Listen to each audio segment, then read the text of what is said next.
Assalamualaikum warahmatullahi wabarakatuh.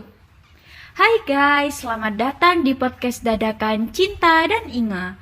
Nah, sebelum itu kita mau kenalan dulu nih. Di sini ada aku, Inga Alfia Damayanti, dan juga Aku Cinta Adinda Sintiasari. Nah, aku sama Mbak Cinta ini merupakan mahasiswa baru dari Prodi Ilmu Komunikasi Universitas Islam Negeri Sunan Ampel, Surabaya, tahun pendidikan 2021. sebelum kita masuk ke pembahasan materi nih, aku mau nanya dulu ke Mbak Cinta. Gimana kabarnya Mbak Cinta? Alhamdulillah baik sih. Mbak Inga sendiri gimana? Alhamdulillah aku juga baik. Kita ketemu di sini berarti kita sama-sama baik juga ya Mbak Cinta ya. Betul. Oke. Terus aku mau nanya nih, kayak apa nih yang dilakuin Mbak Cinta saat kuliah online di rumah? Biasanya sih kalau kuliah online di rumah, saat setelah kuliah online kayak langsung bersih-bersih rumah aja supaya pekerjaan rumah cepat beres. Kalau ada waktu luang ya aku main.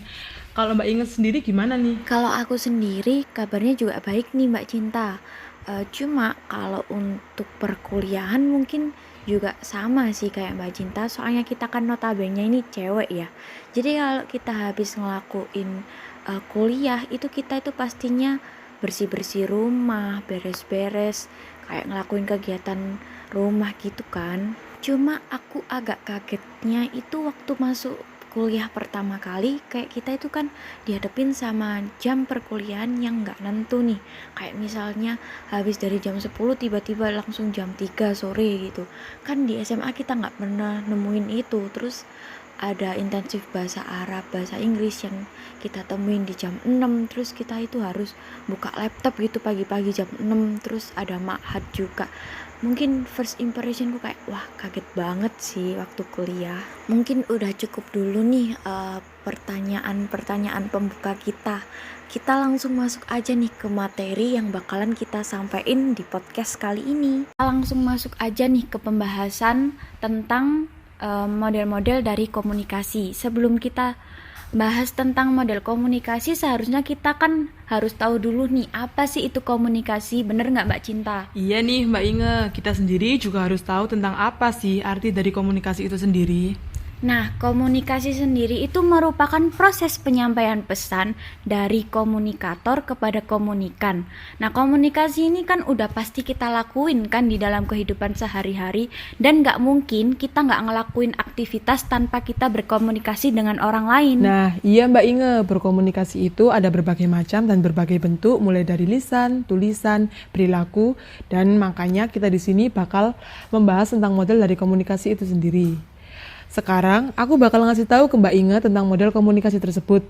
Nah, model komunikasi ini dibagi menjadi 3 bagian yang terdiri dari 1. Komunikasi interaksional, dan yang kedua, komunikasi transaksional, dan yang terakhir yaitu komunikasi linier. Oh iya nih Mbak Cinta, kalau untuk 3 model komunikasi tadi aku udah tahu. Cuma aku ini kurang paham sama satu model komunikasi, yaitu komunikasi transaksional.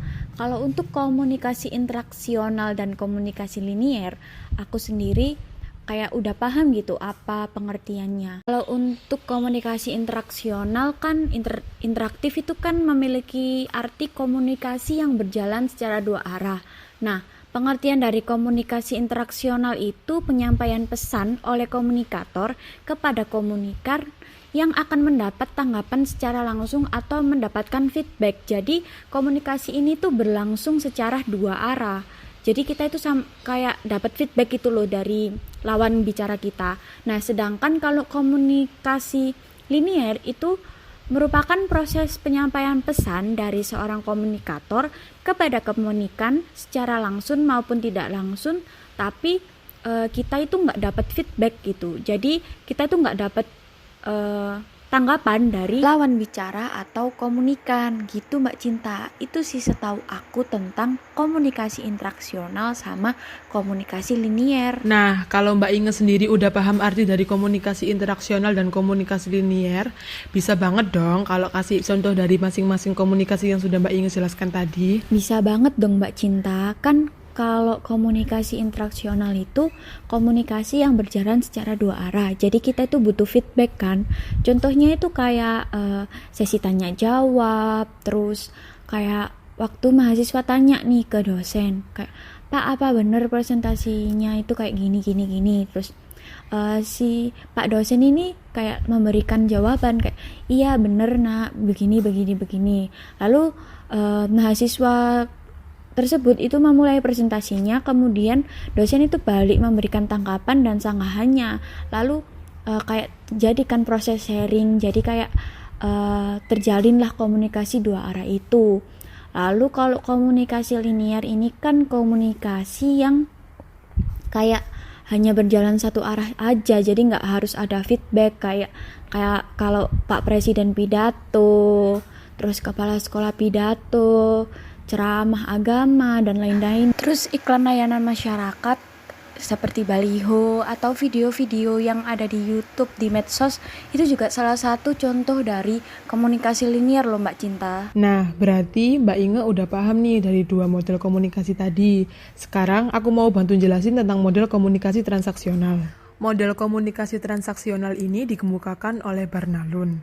Dalam model komunikasi ini memberikan penekanan pada proses dan penerimaan pesan yang berlangsung secara terus-menerus dalam suatu sistem komunikasi. Dalam mekanisme pengiriman dan penerimaan pesan, proses komunikasi berlangsung secara kooperatif di mana pengirim dan penerima secara bersama-sama bertanggung jawab terhadap akibat dari komunikasi yang berlangsung. Apakah efektif atau tidak? Karena dalam model ini makna dibangun oleh umpan balik dari peserta komunikasi. Nah, aku mau kasih salah satu contoh komunikasi transaksional nih. Contohnya yaitu saat saya berpapasan dengan dosen di kampus, saya mengatakan, "Selamat siang, Bu." Pada saat bersamaan, dosen tersenyum. Senyum dosen itu adalah respon, maka terjadilah transaksi. Nah, dalam komunikasi transaksional ini ada kelebihan dan juga kelemahan loh Mbak Inge. Kelebihan dari komunikasi transaksional ini antara lain yaitu komunikasi bersifat dinamis. Selanjutnya, respon verbal dan non-verbal bisa diketahui secara langsung. Dan yang terakhir yaitu komunikasi tatap muka.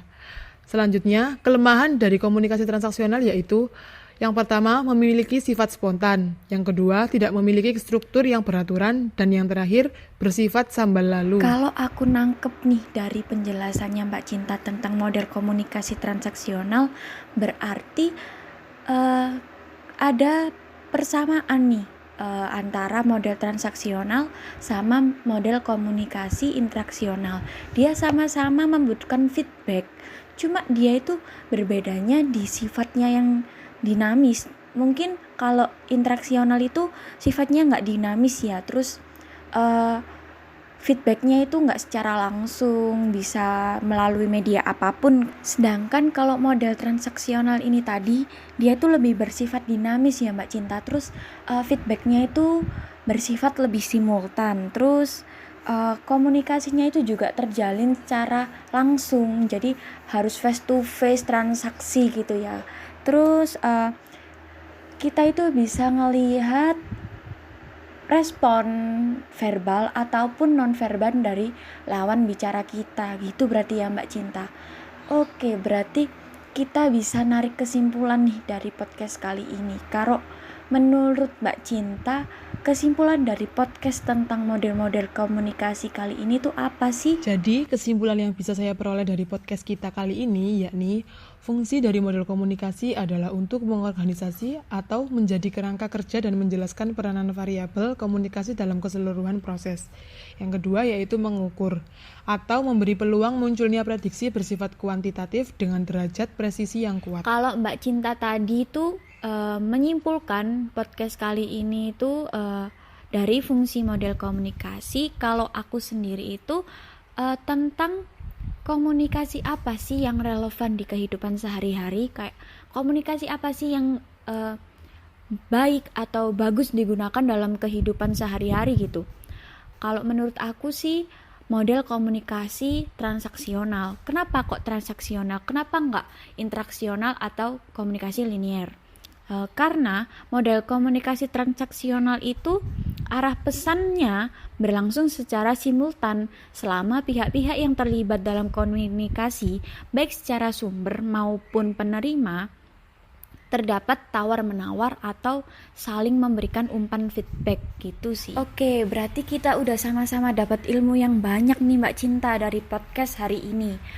Mungkin cukup sekian dari kita ya tentang podcast model komunikasi hari ini. Sebelumnya terima kasih atas kerjasamanya Mbak Cinta. Semoga kita dapat nilai yang memuaskan ya Mbak Cinta ya. Betul banget tuh Mbak Inge. Kurang lebihnya kami mohon maaf. Wassalamualaikum warahmatullahi wabarakatuh.